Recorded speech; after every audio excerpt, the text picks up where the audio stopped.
دغه خپرونه تاسو ته د ډیوا ګروپ او امارت ګروپ لخوا وړاندې کیږي. د پاکستان پخواني لوبغاړي لخوا پښتنو ته سپکاوی. د پاکستان پخواني لوبغاړي اعجاز احمد د هند او پاکستان له لوبې وروسته په یوه ژوندۍ تلویزیوني خپرونه کې د خپلو خبرو په لړ کې د پښتونخوا پښتنو او پښتنو لوبغاړو ته سپکاوی وکړ. نوموړي ویلي اوس د پاکستان 80 سلنه کرکټ په لورو پرتو سیمو کې دی چې هلته پښتانه اوسیږي.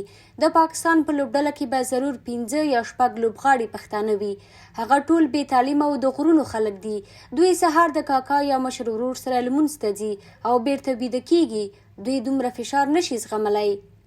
داسې ښکاري چې نوموړي دا توندې څرګندونې د هند پر وړاندې د پاکستان د لوبې پر مهال وروستیو اورونو ته د نسیم شاه او شاهین شاه افریدي چې دواړه پښتانه لوبغاړي دي د توپوهنې پر مهال کړي، ځکه یا د دواړو لوبغاړو ونه شول کولی په وروستیو توپونو هدف پوره کړي او پاکستان بریا ته ورسوي. د پاکستاني پخواني لوبغاړي دغه خبرو په خواله رسنیو کې په خیبر پښتونخوا او ټولو پښتون میشتو سیمو کې د پښتنو غبرګونونه را پارولي. دوی وایي په تلویزیوني خپرونو کې ولې ویاند میلمنو ته د داسې تعصبي خبرو اجازه ورکوي او ولې یې نه منع کوي. اعجاز احمد دا خبرې داسې مهال کوي چې د پاکستان په لوبډله کې ډیری پښتانه لوبغاړي تیر شوي او دغه لوبډله پښتنو لوبغاړو یو ځای ته رسولي.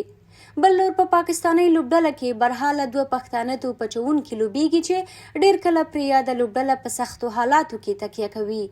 دا په داسې حال کې ده چې تر دې وړاندې د پاکستان پخواني لوبغاړي کامران اکمل هم د هند او پاکستان د لوبې پر مهال ارشدیپ سنګ ته په اشارې سکانو ته سپکاوی وکړ چې د هندي پخواني لوبغاړي او رسنیزې مخکښې څیرې هربجن سنګ له توند ځواب سره مخ شو.